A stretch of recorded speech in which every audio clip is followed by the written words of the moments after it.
और आज का जो टॉपिक है जो शिक्षा, एजुकेशन, सिलेबस और हमारी सियासत, तो बहुत महत्वपूर्ण सियासत है, बहुत महत्वपूर्ण मुद्दा है। ये भी बता दूं कि मेरे पहले जो प्रस्तावना रखी दोस्त ने, वो बहुत अच्छी प्रस्तावना है, काफ़ी मुद्दों को उन्होंने हाईलाइट किया है। तो हम इस बात से शुरू करते हैं कि एजुकेशन जो है वो आने वाली जनरेशन को मोल्ड करता है, एक दिशा देता है, एक सोच देता है, जिसके आधार पर देश आगे बढ़ सकता है या पीछे भी हट सकता है। ऐसा नहीं है कि हर बार आगे ही बढ़ेगा, पीछे भी हट सकता है अगर एजुकेशन में बहुत गड़बड़ियाँ हों, एजुकेशन में गलत चीज़ें डाली जाए। तो मुख्य मामला ये है कि भारत में थोड़ा समय पहले, एजुकेशन पर आने के पहले, सियासत के जो रंग थे, पार्टियों का नाम मैं नहीं लूँगा, पार्टियों का बात मैं नहीं कर रहा, सियासत के रंग, उनको मैं थोड़ा सा आपके सामने स्पष्ट कर देता हूँ। पहली बात तो ये है कि यहाँ जो आम तौर पे धारणा है कि मुसलमान राजाओं ने राज्य किया और ख़ास तौर पे मुग़लों पे बहुत उनका निशाना है कि मुग़लों ने इस देश को बर्बाद किया, हिंदुओं पे ज़बरदस्ती इस्लाम लादा, मंदिरों को तोड़ा। और आजकल 9/11 के बाद तो एक और भी हो गया है ना कि हर मुसलमान आतंकवादी नहीं होता, पर हर आतंकवादी मुसलमान होता है। ये भी एक बात उसमें ऐड हो गई है। तो पहले थोड़ा सा मैं जानबूझ के मुसलमान राजाओं के बारे में ले लूँ और ये बताऊं कि मुख्य मुद्दा जो मुसलमान राजाओं का है या दूसरे राजाओं का है, वो मुख्य रूप से राजाशाही किंगडम से जुड़ा हुआ है। अब राजा जब होते थे तो राजा कोई ऐसा जो राज्य करते थे उसमें धर्म का रोल काफ़ी मार्जिनल साइड पे रहता था। मुख्य बात क्या रहती थी, वो अपने राज्य का विस्तार करना चाहते थे, संपत्ति का विस्तार करना चाहते थे। इसीलिए आप देखिए कि कोई भी जो हमारे पहले की समझ भी थी कि अगर राजा राज्य का विस्तार कर रहा है तो पहले तो आप सोचिए राज्य का विस्तार का मतलब क्या होता है कि राजा पड़ोस के राज्य के पास फूल देकर भेजेगा कि भाई तुम मेरे से मिल जाओ। ऐसा हो सकता है? नहीं हो सकता। फूल से मामला कुछ और ही होता है। ये क्या है? लड़ाई का मामला है। कैसे होती है? तलवार से होती है। तलवार, हर एक राजा के हाथ में आपको तलवार दिखेगी, हिंसा दिखेगी और दूसरे राज्य के लोगों को वो लूटते भी थे और ये भी करते थे। तो 2-4 मैं उदाहरण दे दूं। और इसी को क्या हुआ है कि पहले भारत में, जैसे अभी हमारे दोस्त ने बहुत अच्छे से बताया कि मिली जुली सभ्यता, संस्कृति, साहित्य, कला और धर्मों की परंपरा का देश है। धर्म को आज एक बीच में वाटर टाइट कंपार्टमेंट बनाया जा रहा है, पर धर्म की परंपरा यहाँ ऐसी नहीं थी। हिंदू हो, मुसलमान हो, क्रिश्चियंस हो, इनके बीच में एक प्रकार का मेल जोल था। और वो मेल जोल था जो बाद में अंग्रेज़ों के आने के बाद टूटने लगा। उसका भी मैं कारण बताऊंगा। ये मेल जोल हम कैसे समझें? तो मेल जोल समझना है तो मैं दो हमारे नेशनलिस्ट लीडर, अब सब अपने आप को नेशनलिस्ट कह सकते हैं, राष्ट्रवादी, राष्ट्रवादी में थोड़ा प्रीफिक्स लगाना पड़ता है। एक है भारतीय राष्ट्रवादी जो हमारे कॉन्स्टिट्यूशन के आधार पे है, दूसरे हैं हिंदू राष्ट्रवादी, तीसरे हैं मुस्लिम राष्ट्रवादी। तो ये 3 प्रकार का इतिहास भी यहाँ आया। यानी इतिहास में वो एक एरिक हॉब्सबॉम थे, वो कहते थे जो इतिहास है वो राष्ट्रवाद, नेशनलिज्म के लिए उतना ही ज़रूरी है जितना एक अफीमची के लिए अफीम का पौधा। अफीम के बगैर अफीमची रह नहीं सकता और हिस्ट्री के इंटरप्रिटेशन के बगैर राष्ट्रवाद आ नहीं सकता।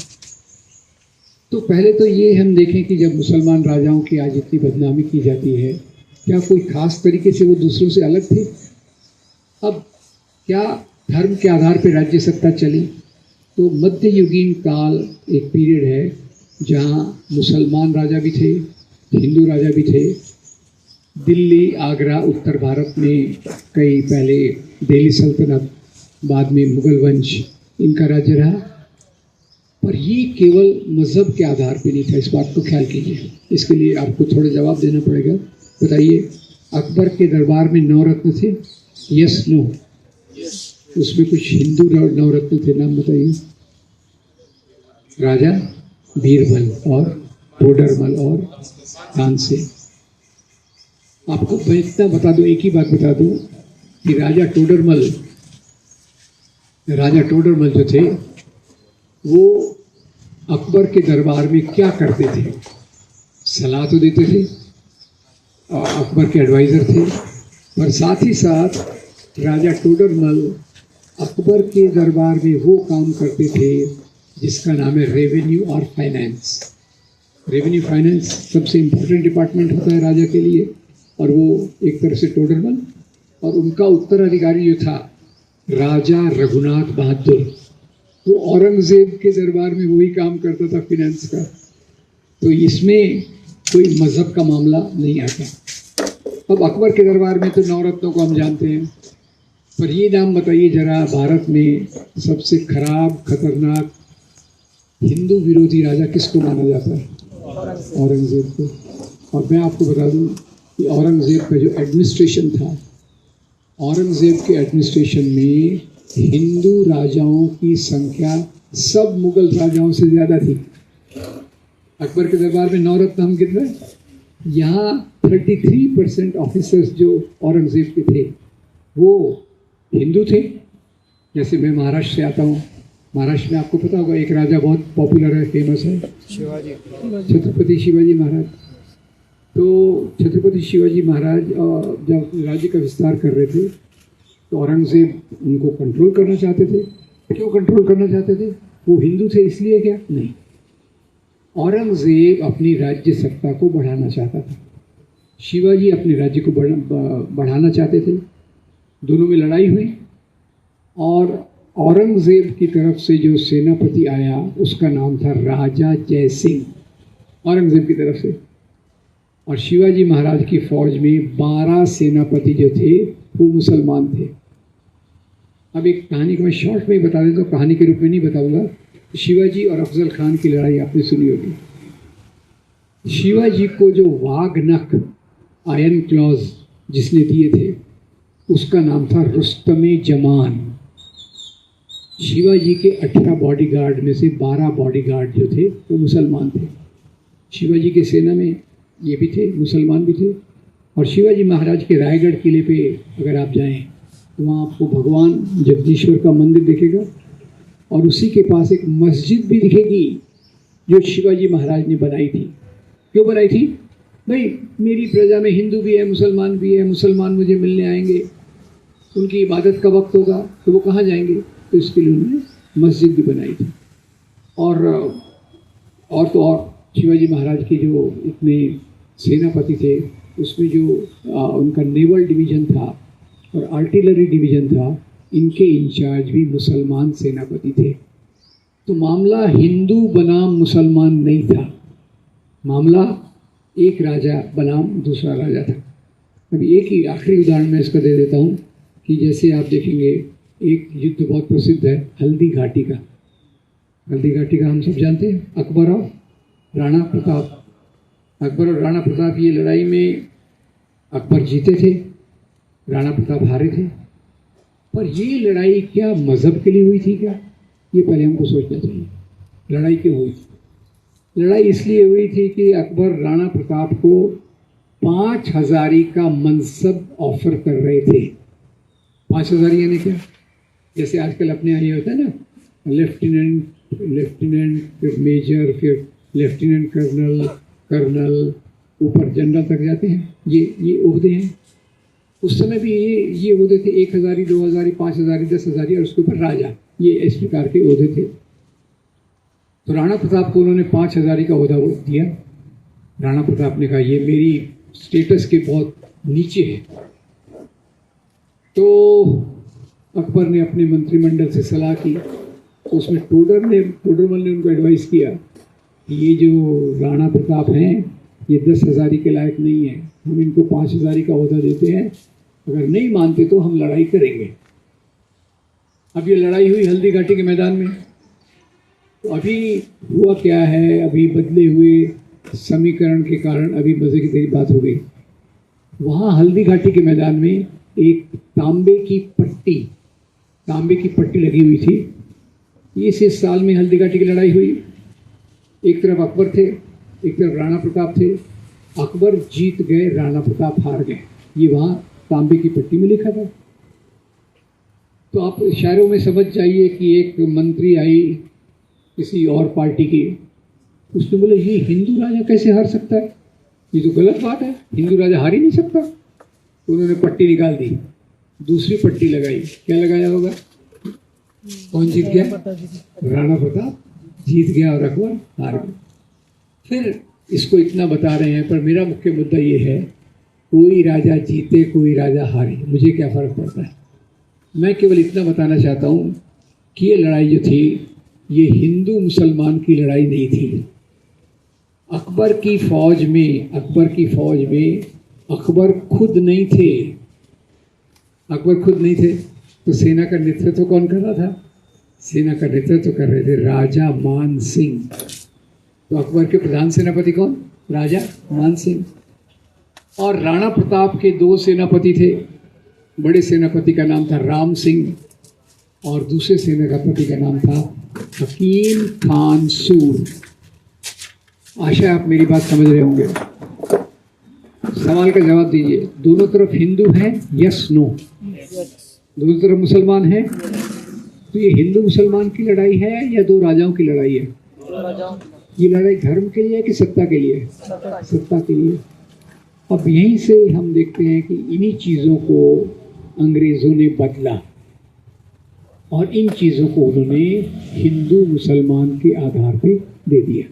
तो अंग्रेज़ों ने जो बदला, उसके पहले मैं थोड़ा सा महात्मा गांधी और जवाहरलाल नेहरू को याद करना चाहूँगा इस बात के लिए कि महात्मा गांधी की एक किताब है हिंद स्वराज।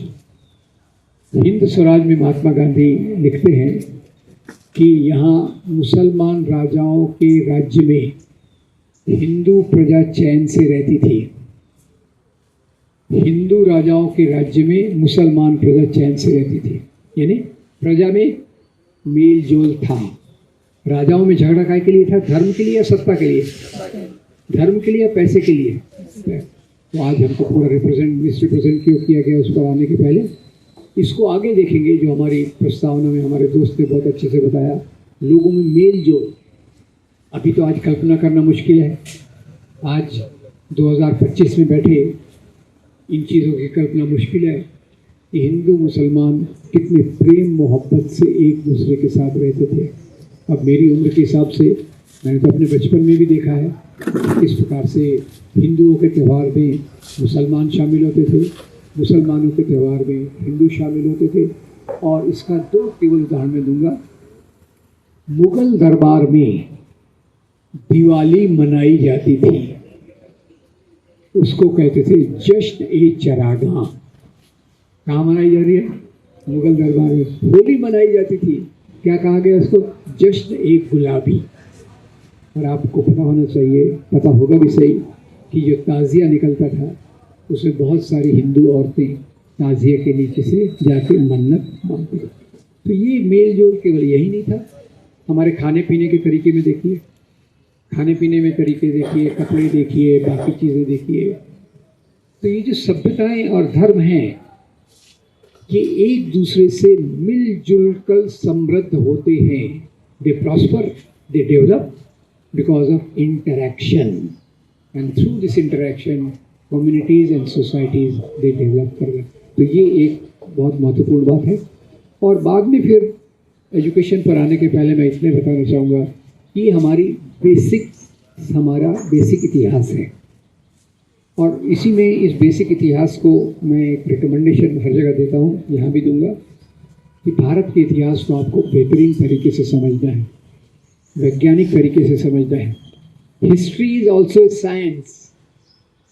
हिस्ट्री ऐसा नहीं है मैं बता दूँ कि इस साल में वो हुआ था, उसमें वो हुआ था, वो हिस्ट्री नहीं है। हिस्ट्री के लिए आपको सबूत चाहिए, सिक्के चाहिए, डॉक्यूमेंट्स चाहिए, राजाओं की बायोग्राफी चाहिए, और जो मेमोयर्स उस समय के लिखे गए हैं उनको एक ऑब्जेक्टिव तरीके से एग्जामिन करना पड़ता है। तो पंडित जवाहरलाल नेहरू 9 साल के लिए जेल में थे, तो जेल में रह के उन्होंने 2 महान किताबें लिखी हैं। एक का नाम है डिस्कवरी ऑफ इंडिया, और मैं चाहूँगा कि आप डिस्कवरी ऑफ इंडिया के मर्म को समझें। 800 पेज की किताब आपकी इतनी भारी पढ़ाई के साथ आप कर सकोगे कि नहीं, पर आपको एक सरल फार्मूला बताता हूँ। वो डिस्कवरी ऑफ इंडिया आपकी जेब में भी है, मोबाइल तो सबके पास है।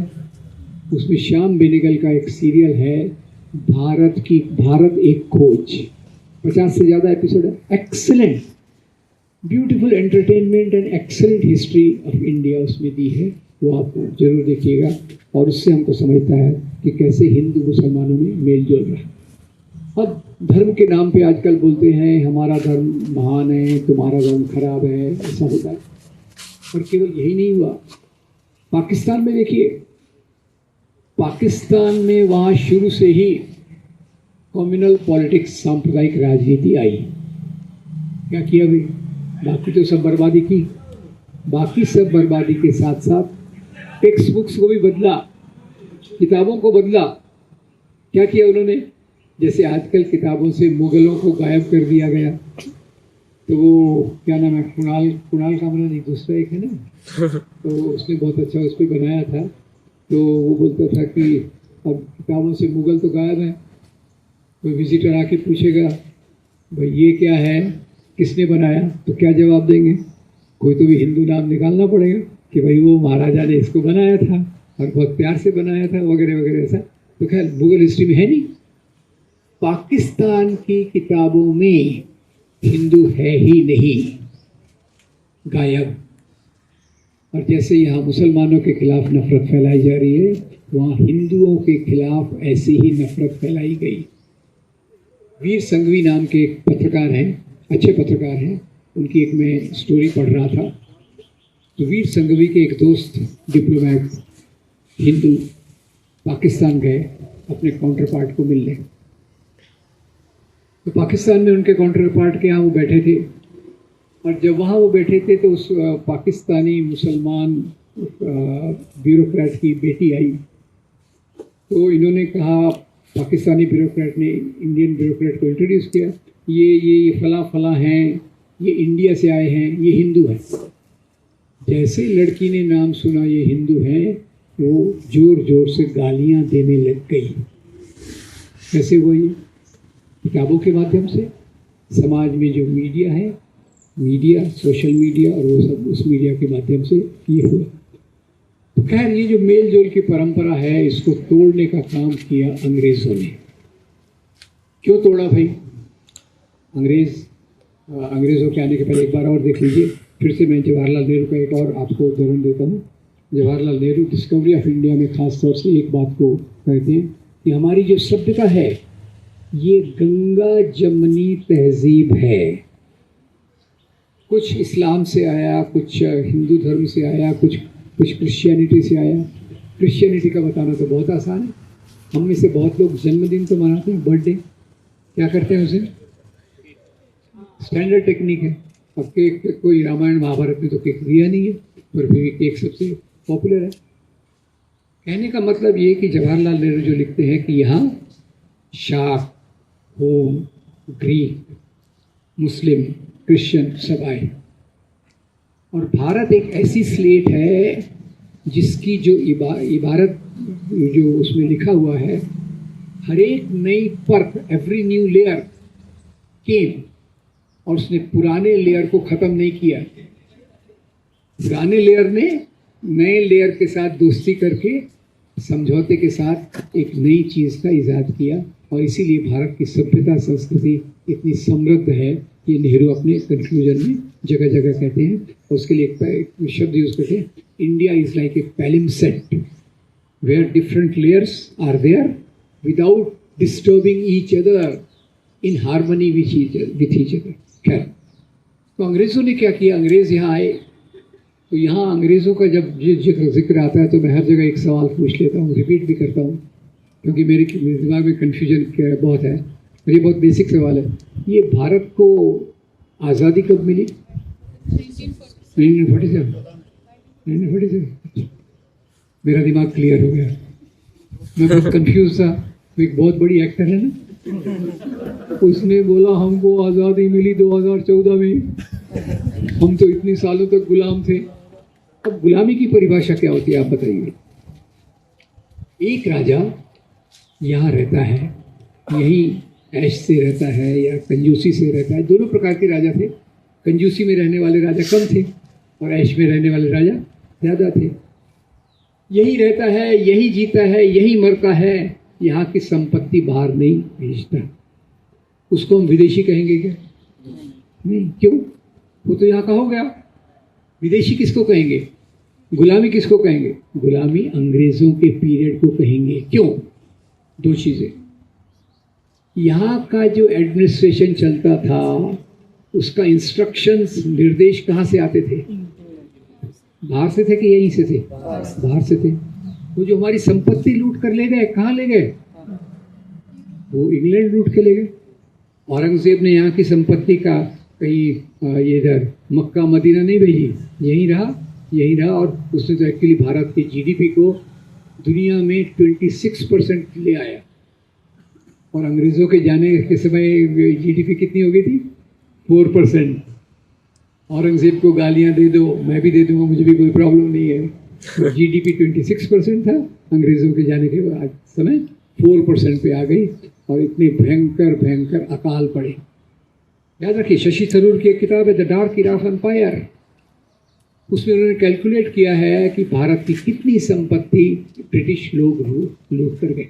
खैर, अब ब्रिटिश आ गए, व्यापार के नाम पे आए, फिर उन्होंने क्या किया? यहाँ एंट्री हुई व्यापार के नाम पे, बाद में क्या किया? यहाँ राज किया। यहाँ राज करके हमारी संपत्ति क्या किया उन्होंने?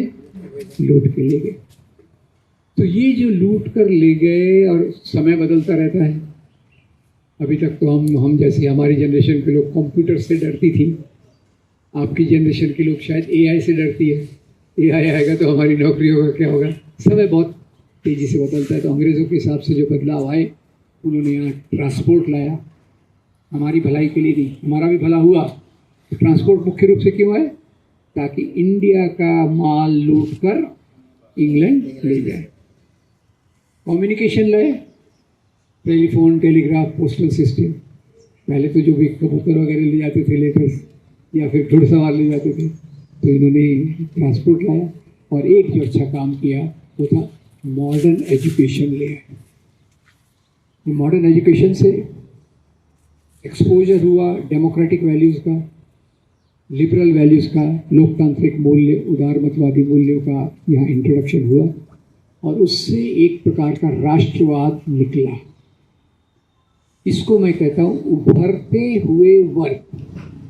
ये नया समाज बन रहा था। सुरेंद्रनाथ बनर्जी की किताब है India nation in the making.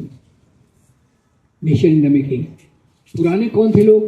राजा, नवाब, जमींदार, जागीरदार, फ्यूडल सिस्टम, जमींदारी सिस्टम। अब जब ये लोग ऊपर आ रहे थे, मजदूर वर्ग, व्यापारी वर्ग, शिक्षित वर्ग नई बातों को ला रहे थे, और इन्हीं बातों में से भारतीय राष्ट्रवाद की नींव पड़ी। ये भारतीय राष्ट्रवाद का बीज था, इसी में से भारतीय संविधान आया। और जो पुराने लोग थे, राजा, नवाब, जमींदार, जागीरदार, उनको डर लगा, ये क्या हो रहा है भाई? ये जो दलित हमारा गुलाम था कल तक, अब वो शहरों में जाके मजदूर बन रहे, चिल्ला रहे हमारी मांगे पूरी करो, 8 घंटे का दिन चाहिए, हमारा शोषण बंद करो। ये मजदूर चिल्ला रहे। ये औरतें जो कल तक घर में गुलाम के रूप में रहती थी, और कहते थे ना, औरत घर से 2 बार बाहर निकलती है, एक बार शादी के समय डोली आती है, दूसरी बार मौत के बाद अर्थी निकलती है। तो वो भी बदला। सावित्रीबाई फुले ने स्त्रियों के लिए स्कूल खोले, ज्योतिराव फुले ने दलितों के लिए स्कूल खोले, शिक्षा का प्रभाव हुआ। तो इसके कारण जो पुराने सामंती लोग थे, people with feudal values, Hindus और मुस्लिम्स, वो डर गए और थे बड़े चालाक। एक ही सवाल का जवाब दे दीजिए, जब इनकी सत्ता बढ़ रही है तो इनकी सत्ता कम होगी या बढ़ेगी? कम होगी। सत्ता कम हो रही थी तो वो उनका पावर खतरे में था। उन्होंने बड़ी चालाकी से कहा हमारा मजहब खतरे में है। मुसलमान नवाब क्या कहेगा? इस्लाम खतरे में है। हिंदू राजा क्या कहेगा? हिंदू धर्म खतरे। याद रखिए दोस्तों, आज भी लोग कहते हैं धर्म खतरे में है। धर्म कभी खतरे में नहीं होता। खतरे में होता है लोगों की सत्ता, पावर, पैसा। तब वो धर्म का आवरण पहन के अपनी राजनीति को चलाते। तो खैर, अब last point of this before I come to education, last point of this, अब इधर जो लोग बने उनमें से बहुत सारे लीडर्स हैं। उनमें से एक के नाम पे तो ये यूनिवर्सिटी बनी है। किसी को पता है वो कौन सी पार्टी में थे? मैं पॉलिटिकल प्रोपेगेंडा करने नहीं आया हूँ, ये नहीं बोले आया उनको वोट दो, सिर्फ मैं पूछ रहा हूँ। उनके नाम का पैटर्न देखो, भारतीय राष्ट्रीय कांग्रेस। भगत सिंह के संगठन का नाम किसी को याद है? Hindustan socialist Republican association. नाम का पैटर्न याद रखना, अभी मैं आ रहा हूँ। और Ambedkar, Republican party of India. ठीक है, इधर आप इधर से देखिए, एक पार्टी थी मुस्लिम लीग, दूसरी थी हिंदू महासभा। ठीक है, फर्क देखा आपने? ये कौन से मूल्यों की बात करेंगे? पुराने मूल्यों की बात करेंगे। ये कौन से मूल्यों की बात करेंगे? नए मूल्यों की बात करेंगे। तो इन्होंने जब नए मूल्यों की बात की तो इन्होंने विरोध किया, और उसके लिए दो व्यक्तियों को मैं आपके सामने रखता हूँ। इसको थोड़ा डिटेल में मैं आज नहीं बता पा रहा। दो व्यक्ति कौन? एक भीमराव बाबा साहब अम्बेडकर। उन्होंने एक किताब को जलाया था, किसी को याद है कौन सी किताब है? मनुस्मृति। क्यों जलाया था? उन्होंने कहा इसमें शूद्र लो कास्ट और स्त्रियों की गुलामी के कानून दिए हैं। ये कानून मुझे मंजूर नहीं है, इसलिए मैं इस किताब को जला रहा हूँ। वही बाबा साहब भारतीय संविधान की ड्राफ्टिंग कमेटी के अध्यक्ष बने। और भारतीय संविधान हमको क्या देता है? Liberty, equality, fraternity, social justice, स्वतंत्रता, समता, बंधुता, न्याय। तो ये इस तरफ है, और इस तरफ के लोगों का ज़्यादातर जो जोर है वो मनुस्मृति के मूल्य, यानी दलित गुलाम रहना चाहिए, स्त्रियां घर के बंधन में रहना चाहिए, और इसके आधार पे समाज चलना चाहिए। वो मानते हैं कि भारतीय संविधान विदेशी है, बाहर से आया, यूरोप से आया। मैं आपसे पूछना चाहता हूँ, आप जो साइंस वगैरह पढ़ते हैं, वो दुनिया में अलग होता है क्या? इंग्लैंड में अलग है, भारत में अलग है, ऑस्ट्रेलिया में अलग है। साइंस सेम है। मॉरलिटी दुनिया में अलग है क्या? मॉरलिटी सेम है। सच्चाई, दूसरों के प्रति रिस्पेक्ट वगैरह वगैरह सेम है। तो संविधान में कोई विदेशी बात नहीं है। संविधान में आधुनिक समाज के हिसाब से मूल्य दिए गए हैं। और इसका अगला टप्पा जो है वो है United Nations charter of human rights. अगला टप्पा क्या है? पूरी दुनिया को उसको मानना चाहिए। और United nation charter of human rights जो कहता है वो देख लीजिए। तो अब इस पे देखिए कि जो इधर के लोग थे उनको आज़ादी के बाद तकलीफ बहुत हुई। कुछ लोग तो चले गए पाकिस्तान में जाके उन्होंने पाकिस्तान का जो हाल किया है, मेरे ख्याल से आप सबको पता होगा। साइंस नहीं है, नौकरियां नहीं है, और उसमें एक निजी अनुभव बताता हूँ, डरिएगा मत। एक बार ऐसा लेक्चर सीरीज के लिए मैं पाकिस्तान गया था। पाकिस्तान जाने वाला था, वो मेरे चाचा जी वगैरह का फ़ोन आया, कहाँ जा रहे हो? पाकिस्तान, संभल के रहना भाई। और वहाँ हुआ उल्टा, वहाँ मेरी इतनी खातिरदारी की गई कि मेरा वजन ही बढ़ गया एक हफ्ते में ही। तो खैर, तो पर पाकिस्तान का जो हाल मैंने देखा, जो दोस्त लोग थे ज़्यादातर वो चाहते थे उनके बेटे बेटियाँ पाकिस्तान छोड़कर यूरोप चले जाएं, ऑस्ट्रेलिया चले जाएं, अमेरिका चले जाएं। क्यों? सब ये बुरा हाल है अभी। तो मैं दूसरा आपको याद दिलाना चाहता हूँ, श्रीलंका में 2-3 साल पहले एक उठाव हुआ था। लोग प्रेसिडेंट के पैलेस में घुस गए थे, और वो जो श्रीलंका में भी इसी प्रकार का हुआ था। पाकिस्तान में जैसे इस्लाम के नाम पर, फर्क, डोंट मिसअंडरस्टैंड मी, इस्लाम के कारण नहीं, इस्लाम के नाम पर जो राजनीति हुई उसके कारण समाज में एक पिछड़ापन आ गया। श्रीलंका में क्यों हुआ ऐसा? श्रीलंका में ये बात बुद्ध धर्म के नाम पे हुई। मैं इमेजिन ही नहीं कर सकता था कि बुद्ध धर्म के नाम पे भी ऐसा पॉलिटिक्स हो सकता है। श्रीलंका में, म्यांमार में, ऐसे कई देशों में इस प्रकार की बात हुई। तो मेरा मोटा समझ ये है कि दो प्रकार की नीतियाँ होती हैं। एक जो धर्म के आवरण में, धर्म के पर्दे में पुरानी वैल्यूज़ को जिंदा रखना चाहती है, और दूसरी वो जो आधुनिक समाज को आगे बनाना चाहती है। इसका एक उदाहरण देता हूँ। आपको याद होगा सोमनाथ का मंदिर, सोमनाथ का मंदिर वो महमूद गजनवी, वो मैं अभी नहीं बताऊंगा, मेरी कुछ किताबों में है।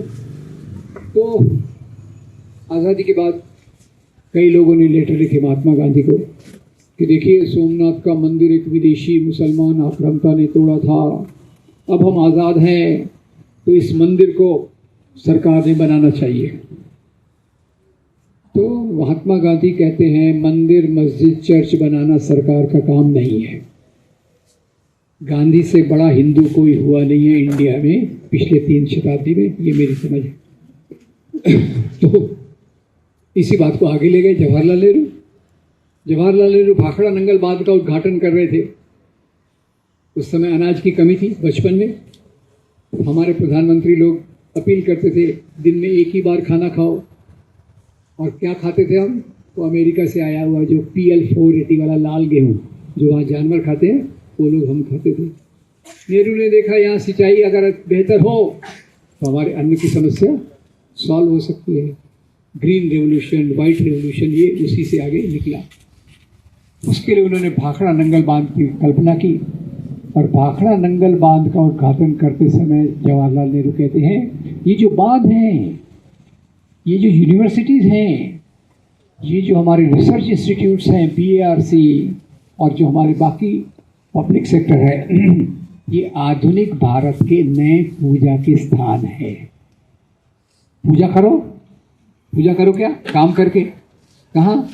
पब्लिक सेक्टर में, साइंटिफिक इंस्टीट्यूशंस में, यूनिवर्सिटीज़ में, ये उनकी परिभाषा थी। और जो धर्म के नाम का पॉलिटिक्स होता है वो चलता है मंदिर के नाम पे। आप क्या खाते पीते हो उसके नाम पे, आप किससे मोहब्बत करते हो उसके नाम पे। ये तो मैं थोड़े कुछ उदाहरण दे रहा हूँ, इसमें एडिशन होता रहता है। कहीं धर्म के नाम पे व्यापार करने से मना कर दिया जाता है। यहाँ कोई एक धर्म का व्यापारी काम नहीं करेगा। कोरोना हुआ था, उसका दोष भी किस पे डालने का कि भाई वो वहाँ तबलीगी जमात के लोग थे तो वहाँ कोरोना बॉम्ब बना रहे थे। कोरोना बॉम्ब, साइंस का विद्यार्थी, मेडिकल बैकग्राउंड के बावजूद मैंने कभी नहीं सुना था कि कोरोना का कोई बॉम्ब भी होता है, तो उन्होंने वो भी ले आया। तो नफरत फैलाने के ये सब तरीके, इसके लिए इतिहास का उपयोग किया जाता है। अब अंग्रेज़ों ने जो इतिहास लिखाया था उसे पूरा ब्रिटिश ओरिएंटेशन था कि इंग्लैंड कितना महान है। इंग्लैंड ने ये सब जो असभ्य लोग हैं, असभ्य लोग कौन? साउथ एशिया, अफ्रीका, इधर उधर, इन सब असभ्य लोगों को सभ्य बनाने के लिए the civilising mission of the east, ये ब्रिटिश कहते थे। वो ये थोड़ी कहते थे कि हम यहाँ लूट मार करने आए। महमूद गजनवी ये थोड़ी कहता था कि मैं सोमनाथ के मंदिर में लूट मार करने आई। वो तो कहता था मैं बुत शिकन हूँ, मैं तोड़ने आया हूँ, मैं बुतों का व्यापार नहीं करता। इस्लाम मुझे कहता है बुतों की पूजा मत करो, इसलिए बुतों को तोड़ने आया। तो ऐसे अंग्रेज़ क्या कहते थे? हमको क्या करना है यहाँ से, हमारे पास तो बहुत पैसा है, और उसी के नाम पे हमारे सब संपत्ति लूट कर ले गए। तो ये जो मुद्दा है अंग्रेज़ों के बाद जो हमारी यूनिवर्सिटीज़ बनी, शुरू में तो उसी इतिहास का बहुत क्रम था। बाद में 1960, 70, 80 में हमारे बहुत सारे साइंटिफिक हिस्टोरियंस, मैं अपना वर्ड यूज़ कर रहा हूँ, I am not a social scientist so I may be wrong. Scientific historians ने ये जो इतिहास को एक ऑब्जेक्टिव चश्मे से देखते हैं, उन्होंने प्राचीन भारत की बात की, मध्ययुगीन भारत की बात की, आधुनिक भारत की बात की, और उसके आधार पे 1980 के दशक में NCERT की किताबें आई जिन्होंने उसमें ये वर्णन रखा। उसमें मुसलमान राजाओं के लिए नफरत नहीं थी, उसमें ज़्यादा फोकस था समाज कैसे जीता था। मजदूर कैसे काम करता था, व्यापार कैसे चलता था, सिक्के कैसे चलते थे, राजा का एडमिनिस्ट्रेशन क्या था। जोर इस बात पे था, जोर कन्वर्शन पे, मंदिर तोड़ने पे, ये बिल्कुल नहीं था। उसकी बातें भी थी, पर वो जैसे आज ब्लो अप करके बता दिया जाता है कि वो हमारा मंदिर तोड़ा गया, ये हमारे ज़बरदस्ती धर्मांतरण कर दिया गया, ऐसी चीज़ों के बदले ये बताने की कोशिश की गई कि ये सामाजिक प्रक्रियाएं जो हुई हैं मंदिरों के साथ, मंदिरों को तोड़ा गया, हिंदू राजाओं ने भी तोड़ा। ये आपको आश्चर्य होगा, सबसे ज़्यादा मंदिर तोड़ने वाला कौन है अगर मैं आपको पूछूं तो KBC के हिसाब से 7 करोड़ वाला जवाब होगा। भारत में सबसे ज़्यादा मंदिर किसने तोड़े? खैर मेरा जेब खाली, डोंट वरी, 7 करोड़ रुपये मैं फेंक रहा हूँ। सबसे ज़्यादा मंदिर तोड़ने वाले जो था वो था राजा हर्षदेव। 11वीं सेंचुरी कश्मीर में जो राजा हर्षदेव था, इसका उल्लेख कल्याण की राज तरंगिणी में मिलता है। राज तरंगिणी में कवि कल्याण लिखते हैं कि राजा हर्षदेव बहुत खर्चीला था, खजाना खाली हो गया, तो उसने अपने एक सहकारी को बोला, भैया देखो मंदिरों में मूर्तियां हैं सोने चांदी की, हीरे जवाहरात जड़े, ले आ, उससे अपन अपना खर्चा ऐश करेंगे। और हर्षदेव के बाद दूसरे कई राजाओं ने भी मंदिर तोड़े, जैसे रिचर्ड ईटन की एक बुक है टेम्पल डिस्ट्रक्शंस इन प्री मॉडर्न इंडिया। क्या बताते हैं उसमें वो? 2 हिंदू राजा जब आपस में लड़ते थे, क्लियर कर लो, हिंदू राजा आपस में लड़ते थे, यस नो? मुसलमान राजा लड़ते थे, क्रिश्चियन राजा आपस में लड़ते थे, उस समय धर्म नहीं देखते थे, क्या देखते थे? सत्ता, पैसा। तो वो रिचर्ड ईटन लिखते हैं, जीतने वाला हिंदू राजा हारने वाले हिंदू राजा के कुल देवता, अंडरस्टैंड, प्लान गॉड, उसकी मूर्ति तोड़कर खुद के कुल देवता को प्रस्थापित करता था। तो ये कोई मुस्लिम फेनोमेनन नहीं था, मुस्लिमों ने भी तोड़े हैं मंदिर, हिंदुओं ने भी तोड़े हैं, ये पर कारण धर्म नहीं था। अब किसी मंदिर में आसाराम बापू टाइप काम हो रहा है, राजा उसको तोड़ेगा तो उसको धर्म से जोड़ेंगे या अनैतिकता से जोड़ेंगे, ये सोच लीजिए आप। तो ये सब चीज़ें जो हैं उसको इतिहास में 1980 में बहुत अच्छे से रखा गया। फिर एजुकेशन को पहली बार बदला गया 1998 में। 1998 में उन्होंने यूनिवर्सिटीज़ में कर्म कांड, यानी क्या कहते हैं उसको, रिचुअल्स के लिए डिग्रियां खोली और ये पढ़ाना चालू किया कुछ शास्त्रों में कि वो राहु केतु नाम के 2 ग्रह हैं, वो हमारी ज़िंदगी में बहुत तकलीफ़ देते हैं। अब मैं जब मॉडर्न साइंस एस्ट्रोनॉमी को देखता हूँ तो उसमें से राहु केतु मुझे मिलते ही नहीं है। उन्होंने जो पढ़ाया कि भाई ये शनि देवता नाराज़ हो गए तो बहुत प्रॉब्लम हो जाएगी आपको, इसलिए शनि देवता को खुश करने के लिए पहले ही पूजा पाठ कर डालो। वेरी गुड, सब चीज़ों का इलाज तो एक ही है, पूजा पाठ कराओ सब ठीक हो जाएगा। ये 1998 के बाद किताबों में लाया गया। एक तो क्या, साइंस के बदले faith based knowledge was introduced. तो उस समय बड़ा कन्फ्यूजन ये रहता था कि जैसे फिज़िक्स का कोई स्टूडेंट है, फिज़िक्स के क्लास में वो पढ़ेगा राहु केतु कुछ नहीं है, इधर की क्लास में आएगा इनकी एस्ट्रोलॉजी वाली क्लास में तो राहु केतु और शनि महाराज तो सबसे बड़े हैं, ये एक कन्फ्यूजन। और दूसरा, उन्होंने राजाओं को मेन रूप से धर्म के चश्मे से प्रस्तुत करना चालू किया। ये पहला परिवर्तन था टेक्स्ट बुक्स। क्यों? क्योंकि वो लोग ऐसा इतिहास लाना चाहते थे जो इतिहास के आधार पे लोगों की सोच बदले और लोग ज़्यादा कम्युनल हो जाएं। कम्युनल हो जाने में ये होता है कि जैसे कि भाई मेरा धर्म सर्वश्रेष्ठ है। मैंने कहा महात्मा गांधी को मैं पिछले 2-3 शताब्दियों का सबसे महान हिंदू मानता हूँ, पर क्या उन्होंने दूसरे धर्म वालों के साथ नफरत की? वो भी तो हिंदू थे, सभी धर्मों के लोगों को अपने साथ जोड़ा। United the whole of the country cutting across religion, language, area, culture, ये उनकी बड़ी महानता थी। तो खैर 1998 से ये किताबों के साथ खिलवाड़ चालू हुआ, जिसमें खास तौर से मुसलमानों को काफ़ी तौर से डेमोनाइज किया जाने लग गया। अब फिर हुआ 2001 9/11, क्या हुआ था? वर्ल्ड ट्रेड सेंटर, एरोप्लेन्स, 2,500 लोग मारे गए। उसके बाद अमेरिका अपने हरकत में आया, अफगानिस्तान पे हमला कर दिया, 60,000 लोग मारे गए। उधर 2500 मारेगा, यहाँ 60,000 मारेगा। पर अमेरिका इज ग्रेट, उसकी तो हम आलोचना कर नहीं सकते। वहाँ जाने को मिल गया तो अच्छा है, आप भी जाइए, मैं भी कुछ मना नहीं करता, लाइफ इज बेटर। पर America as a government has been very cruel to the whole world. और वहाँ सबसे बड़ा जो काम किया वो इंडिया में भी पिकअप कर लिया गया, और वो वर्ड था Islamic terrorism. Please note, terrorism is never due to religion. Terrorism is there for political reasons. ख्याल कीजिएगा, महात्मा गांधी को किसने मारा? इंदिरा गांधी को किसने मारा? राजीव गांधी को किसने मारा? हिंदू। एंडर्स बर्लिंग ब्रेविक कौन था? एक क्रिश्चियन नौजवान जिसने 86 नौजवानों को अपनी बंदूक से मारा। आयरिश रिपब्लिकन आर्मी क्या करती थी? टेररिज्म करती थी। लिखते क्या करता था? टेररिज्म करता था, वगैरह वगैरह। तो वो जो टेररिज्म एक पॉलिटिकल फिनोमिना है, उसको उन्होंने इस्लाम से जोड़ दिया। Islamophobia become stronger. तो अभी न्यू एजुकेशन पॉलिसी आ रही है। न्यू एजुकेशन पॉलिसी में सबसे पहला जोर जो है कि गरीब लोग शिक्षा से वंचित रहे। आपको याद होगा, पहले हमारे यहाँ दलित और स्त्रियों को शिक्षा नहीं दी जाती थी ताकि वो बेहतर गुलाम बन सके। फिर से वैसा सिस्टम आ रहा है कि अमीर लोगों के लिए अच्छे स्कूल, पब्लिक स्कूल, जिसको पब्लिक स्कूल कहते हैं, वो पब्लिक के लिए नहीं रहते, वो केवल पैसे वालों के लिए रहते।